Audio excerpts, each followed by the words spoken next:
Shalom, selamat pagi pasukan. Tema pagi hari ini adalah Royal Elite of Divine Protector. Saya merasa setiap retret demi retret ya. Setiap kali saya ketemu pasukan, waktu saya bertatapan dengan mereka, saya melihat di roh mereka ini dengan hadir aja benar-benar upgrade demi upgrade. Karena itu saya mau kita mengerti bahwa ketidakhadiran kita di roh untuk melakukan penjagaan dari skala keluarga sampai skala bangsa-bangsa, bahkan sampai skala semesta. Ketidakhadiranmu yang menyebabkan kekeosan kecil itu menjadi tanggung jawabmu di hadapan Tuhan. Saya akan bagikan domino efek dari seorang raja yang bernama Hizkia. Kita adalah kaum elit kerajaan surga, divine protector. Untuk bahasa sederhananya, kalian harus tahu, saudara harus tahu bahwa kalian adalah penjaga royal elite kerajaan surga. Yang pertama, kita bisa dipanggil Tuhan menjadi penjaga semesta. Mungkin ini buat banyak orang masih susah dipahami. Saya langsung ambil ke poin kedua, yaitu menjaga pintu gerbang. Pintu gerbang ini tidak hanya pintu gerbang kota, tetapi ada yang namanya pintu gerbang dimensi, pintu gerbang waktu, pintu gerbang zaman, pintu gerbang generasi. Pintu gerbang ini artinya membuka sesuatu. Kita harus menjadi penjaga pintu gerbang sampai satu titik kita mengerti kitalah penjaga pintu gerbang dimensi, waktu, zaman, dan generasi. Itulah yang membedakan antara penjaga dengan Royal Elite of Divine Protector. Saudara sudah diajarkan bagaimana menjadi penjaga bangsa, provinsi, kota, dan desa. Hari ini kita mau belajar lebih dalam bagaimana menjadi penjaga pintu gerbang, dimensi, waktu, zaman, dan alih generasi. Mazmur 90 ayat 4. PPT selanjutnya. Sebab di matamu 1000 tahun sama seperti hari kemarin, apabila berlalu seperti suatu giliran jaga di waktu malam. Saudara, di roh ini namanya dimensi ya, dimensi bumi dengan dimensi surgawi dan banyak dimensi lainnya. Atau yang lebih sering kita dengar heavenly realm, atmosfer surgawi ya. Kita mau memasuki sebuah dimensi yang namanya waktu ya. Di mata Tuhan satu malam penjagaan itu sama dengan 1000 tahun. Kira-kira satu malam penjagaan di mata Tuhan di waktu surga, di dimensi lain, itu sama dengan waktu kita bisa beranak cucu sampai 12 generasi, 13 generasi, 14 generasi. Saudara bisa bayangkan yang namanya dimensi itu seperti apa? Bisa paham? Sekali lagi, Mazmur 90 ayat 4 dikatakan seperti ini. Sebab di mata Tuhan 1000 tahun sama seperti hari kemarin. Ya, saudara ngerasain gak hari kemarin ke hari ini bergeraknya sangat cepat? Betul ya? Dan itu ternyata di mata Tuhan 1000 tahun sama dengan hari kemarin, seperti suatu giliran jaga di waktu malam. Jadi saudara harus mengerti bahwa kalau saudara diangkat menjadi penjaga pintu gerbang, dimensi, waktu, zaman, dan generasi, ini bukan sesuatu yang berat karena masalah waktu. Karena di mata Tuhan itu hanya masalah satu malam saja. Dan apa yang saudara kerjakan hari ini itu itu berdampak pada masa depan dan sampai pada kekekalan. Ya, saya mau bagikan tentang seseorang yang bernama Hizkia. Seseorang yang bernama Hizkia ini efek dari ketidakhadiran penjaga pintu gerbang dimensi waktu, zaman, dan generasi. 2 Raja-Raja 20 ayat 16, 19, 21. Hizkia adalah seorang raja yang pada masa Israel, dia adalah Raja Yehuda. Waktu diangkat Tuhan, dia punya takut akan Tuhan dan dia punya kerinduan untuk membangun kembali kebaktian, dan dialah yang mendirikan kembali hari raya Paskah. Dan oleh karena hatinya yang mencari Tuhan, Tuhan berurusan dengan dia memperbaiki keadaan Yehuda hari itu. Tetapi sampai satu titik setelah dia melewati perjalanan demi perjalanan, mungkin dia mencapai usia yang sudah tidak muda, dan inilah sikap dia. Lalu Yesaya berkata kepada Hizkia, dengarkanlah firman Tuhan. Suatu masa akan datang, dan segala yang ada di istanamu, yang disimpan oleh nenek moyangmu, sampai hari ini masih ada di Israel, akan diangkut ke Babel. Tidak akan ada barang ilahi ini yang akan ditinggalkan. Demikianlah firman Tuhan.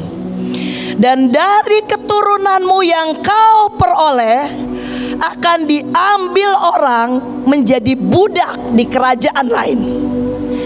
Saudara tahu Hizkia jawab apa?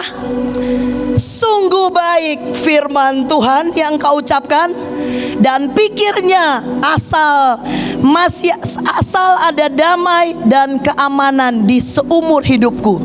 Jadi dia gak mikirin, ya, keturunan yang sudah dia lahirkan, dia gak pikirin gimana nanti gimana, ya. Kita sering punya pikiran gimana nanti gimana, ya. Dan kemudian Hizkia mendapat perhentian bersama dengan nenek moyangnya, dan Manasye anaknya menggantikan dia sebagai raja. Saudara tahu yang mengerikan adalah waktu Hizkia berpikir gini, gak apa-apalah asal ada damai di zamanku. Bukankah engkau orang yang mengadakan kebaktian, dan di mana semua kebaktian yang diadakan tidak memenuhi syarat, dan engkau berlutut di hadapan Tuhan memohon kasih karunia berulang-ulang, dan Tuhan melepaskan kasih karunia, kebaktian berlangsung sekalipun hukum-hukum Taurat tidak bisa dipenuhi semuanya. Tetapi hadirat Tuhan datang dengan sangat luar biasa. Itulah yang di zaman kita sebut dengan mercy and grace. Dan waktu dia tua, saya tidak tahu apa yang terjadi. Satu hari dia pamer, dan kemudian datanglah firman Tuhan yang sedemikian mengerikan. Dan tiba-tiba dia bilang gini, sungguh baik firman Tuhan. Gimana baik kalau seluruh peralatan kudus untuk ibadah diambil ke Babel? Bagaimana dia bisa berkata itu firman Tuhan yang baik? Satu, dia sudah letih. Dua, dia sudah tidak mau tahu. Dia sudah capek dengan semua pergumulan di usianya. Asal ada damai di zamanku. Yang menggantikan dia adalah Manasye.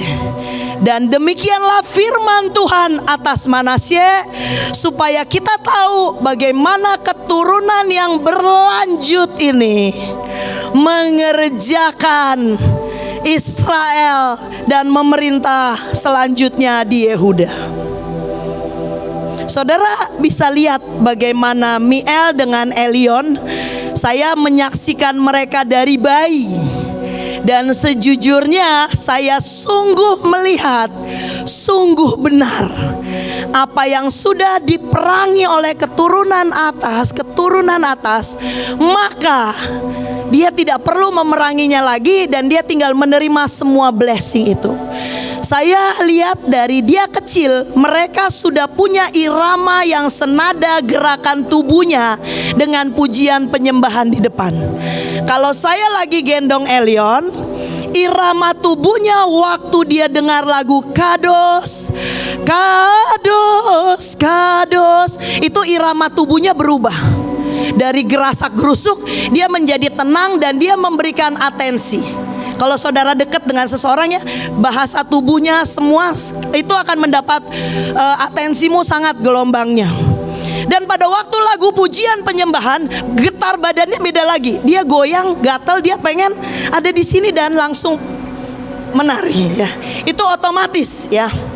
Dan bagaimana Hizkia setelah perjalanan ibadah cukup lama, dia bilang keturunanmu semua akan diambil menjadi budak di Babel. Keturunanmu akan menjadi budak orang dunia. Kita akan berkata no,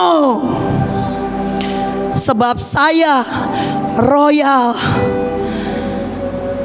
elite of divine protector, dan tidak ada yang boleh bergerak yang jahat selama saya stand firm and roar.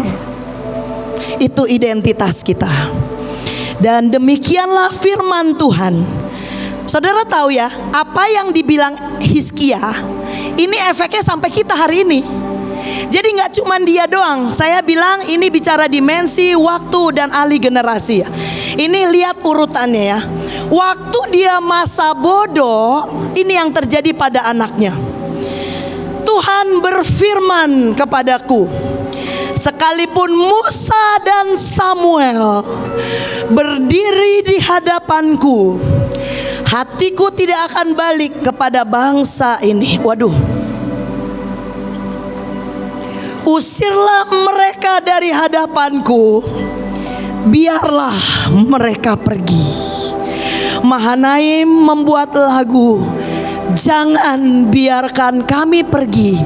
Kenapa? Karena di dalam kebodohan, keliaran, kedegilan, kutuk, orang bisa falling short sampai akal budinya tidak bisa bekerja. Makanya kita memohon, jangan biarkan aku pergi Tuhan. Jangan biarkan aku pergi. Tetapi firman Tuhan berkata kepada Manasye, let them go. Demikianlah aku akan membuat mereka. Hizkia pernah membuat kebaktian luar biasa, tetapi itu hanyalah cerita pernah. Aku akan membuat mereka menjadi kengerian bagi segala kerajaan di bumi, dan efeknya sampai era milenial. Dari mana Bu efeknya sampai era milenial? Dengarkan baik-baik.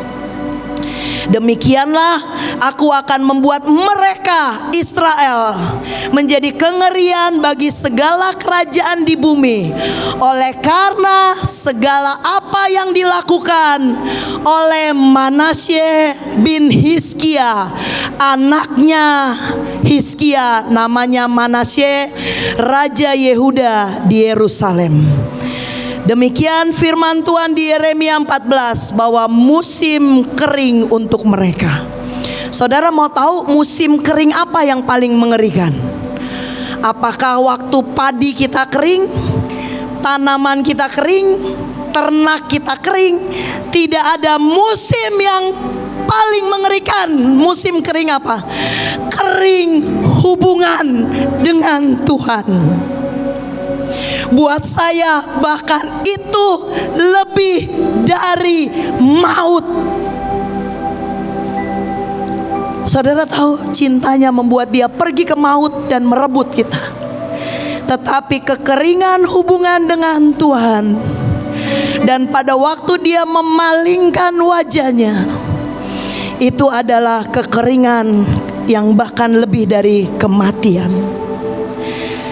Bahkan sampai dia tidak tahu dia kehilangan apa. Yeremia 14 ayat 17 berkata, Katakanlah perkataan ini kepada mereka. Air mataku bercucuran siang dan malam dengan tidak henti. Sebab anak darah putri bangsaku dilukai dengan luka parah, luka yang sama sekali tidak tersembuhkan, dan sampai hari ini tidak tersembuhkan.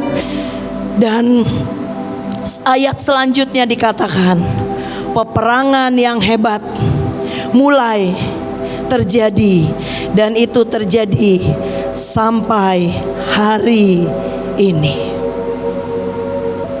Jadi saudara tahu efek pada waktu Hizkia berpikir saja, dia cuma berpikir, asal ada damai saja di zamanku. Siapa yang saudara hari ini masih segitu egois, asal ada damai saja di kotaku, di desaku, di provinsiku. Nggak bisa, domino efek. Kenapa? Karena kita penjaga level dimensi, waktu, zaman, dan generasi. Untuk penjaga, 2 Raja-Raja 9 ayat 17. Ketika penjaga itu sedang berdiri di atas menara, melihat pasukan Yehu datang, dan berserulah ia, ada kulihat suatu pasukan. Ambillah seorang penunggang kuda, suruhlah ia menemui mereka, serta menanyakan, apakah ini kabar damai? Saudara, pertemuan penjaga di pintu menentukan banyak hal. Karena transaksi mereka pada waktu misalnya, yang satu datang, tuannya punya niat baik, ya, tuan sana juga punya niat baik.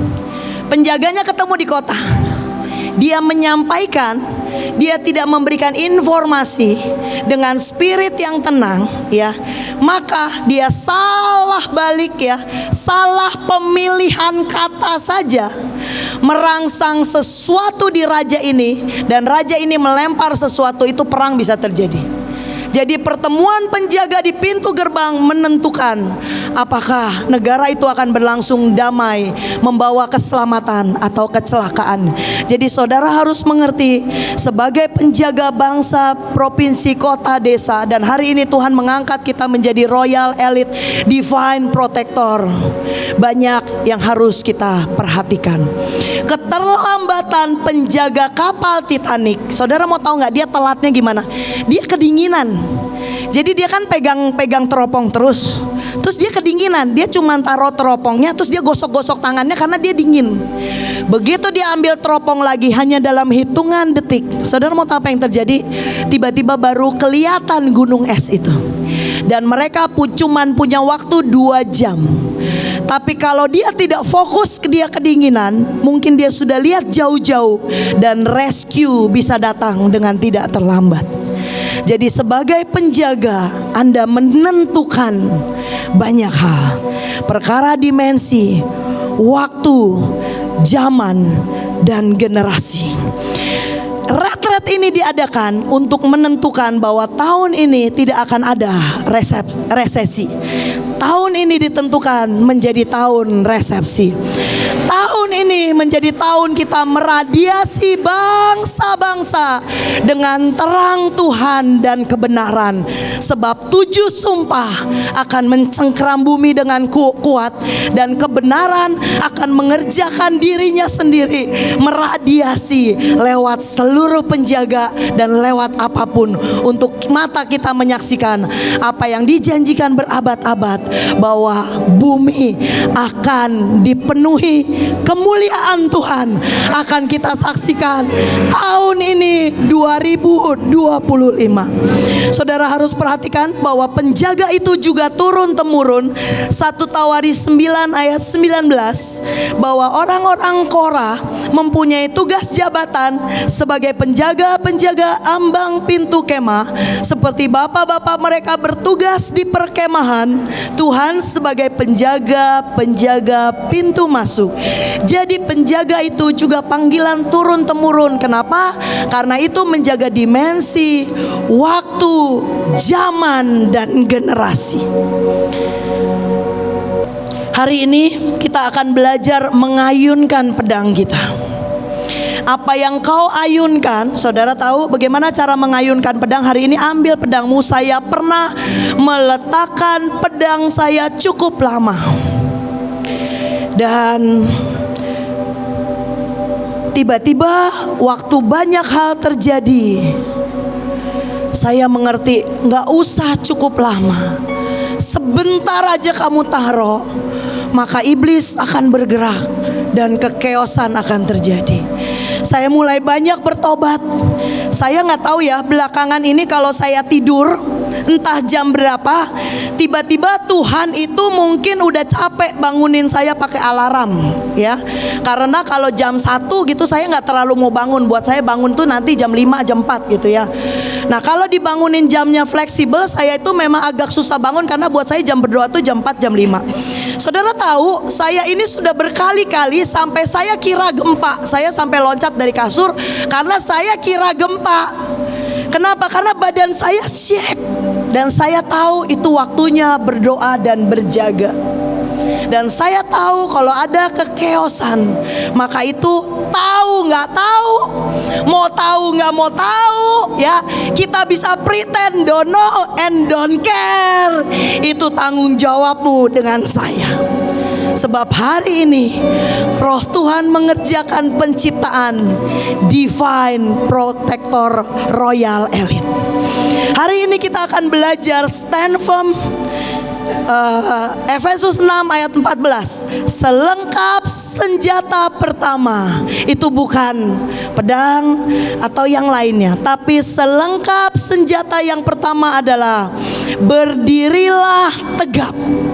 Dalam bahasa Inggris dibilang gini, put on truth as a belt to strengthen you to stand in triumph. Jadi waktu kita pakai ikat pinggang itu membuat kita berdiri teguh dalam kebenaran. Kita bisa berdiri teguh belum tentu dalam kebenaran. Itu yang menyebabkan kegoyahan. Dan pada waktu sebagai penjaga, saudara cukup awali dengan stand firm, maka kegelapan tidak akan berani bergerak. Apalagi saudara mengangkat pedang dan mengayunkan, itu akan menyiksa mereka sampai roh-roh jahat skala bangsa-bangsa, seperti yang disampaikan sekian level iblis oleh Ibu Puji kemarin. Jadi saudara sebagai penjaga, satu firman yang berkata stand firm and roar, itu akan membuat kegelapan minggir, nyingkir dengan kuat, bahkan sampai berabad-abad. Saudara tahu gak, zaman Salomo itu gak bisa ada perang karena Daud memukul mundur musuhnya sampai di satu generasi tidak ada perang. Keren ya, mukul mundur musuhnya sampai generasi. Saudara pernah lihat film Dr. Strange? Ya, saya kalau iblis udah keluar dari kemang Pratama, saya udah seneng banget. Saya tahu dia mundur. Ya sekarang saya waktu Tuhan jelaskan ini saya malu deh, kayak cupu banget gitu. Cuma keluar dari Bekasi aja seneng. Itu juga tempurnya keroyokan Semahanaim. Sudah gitu, saya banyak malu ya. Saya berharap saudara juga ikut malu, menyadari ketidakberfungsian kita. Ya, boleh keluarin PPT-nya sebelum tentang laporan pesawat yang jatuh. Ada sekian banyak pesawat yang jatuh. Ternyata nggak cuma 4, itu cuma puncaknya aja dalam 2 hari ya. Dari Januari Japan Airlines, semua airline. Saudara, saya itu pernah hampir jatuh di bulan apa, saya ke Perth. Dan itu hari ya luar biasa. Tapi memang sih ya, kalau kita diinsafkan oleh faktor luar, itu biasanya gak lama. Tapi kalau Tuhan mulai menginsafkan dari dalam, mengerjakan tikaman cintanya, itu lebih works. Jadi biarkan firman itu menembusi hatimu lagi dan lagi. Saya pergi ke Perth ya, pesawat itu begitu dia mau take off, mati mesinnya. Lampunya mati itu sampai 4 kali. Dan kemudian waktu akhirnya dipaksa berangkat karena apa? Alasan komersil. Saudara tahu gak, seumur hidup saya gak pernah teriak-teriak ketakutan. Dia naik dan dia jatuh. Wah, itu tuh sih luar biasa. Dia naik sampai 4 kali. Dan selama 4 jam penerbangan, turbulence gak berhenti. Dan itu menyebabkan saya 3 minggu gak mau terbang. Sungguh beneran, karena ngeri banget. Dan saudara mau tahu, ternyata di sini ada mungkin pramugarinya datang ya.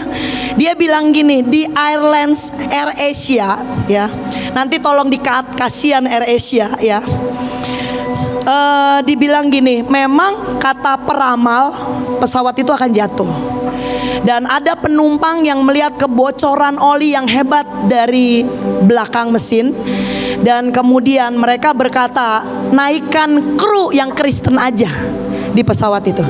Makanya pilotnya bilang gini, Bapak Ibu, secara teknis pesawat ini aman untuk diterbangkan, tapi saya berharap semua tetap pakai seat belt sampai landing dengan aman. Ya, saya Kapten Mikael. Tuhan Yesus memberkati. Ya itu buat saya udah dah, amin. Habis apa daya, saya nggak mungkin nggak turun, udah dalam nama Tuhan Yesus terbang ya. Dan ini sekian banyak daftar pesawat. Dan tahun depan kita mau ke provinsi, tahun depan kita mau ke bangsa-bangsa. Saya undang saudara untuk bangkit berdiri.